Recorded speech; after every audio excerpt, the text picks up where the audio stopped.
जरांगेंना मुंबईत एक दिवसाच्या आंदोलनासाठी अटी शर्थींसह परवानगी। आझाद मैदानावर फक्त 5,000 आंदोलकांना प्रवेश मिळणार।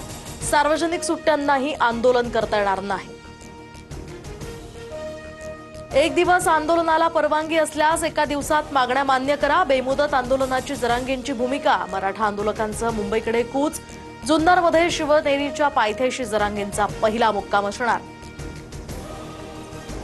लोकशाहीत आंदोलन करण्याचा अधिकार, मात्र आंदोलनामुळे गणेश भक्तांची गैरसोय होणार नाही याची जरांगेंनी काळजी घ्या। उपमुख्यमंत्री शिंदेंचं जरांगेंना आवाहन। शिंदेंना मराठा आरक्षणावर बोलू दिलं जात नाही, जरांगेंचा खळबळजनक दावा। तर शिंदे वेदना समजून घेतात आणि अजित पवार गरिबांचे प्रश्न ताबडतोब सोडवतात। जरांगेंकडून शिंदे आणि अजित पवारांची स्तुती।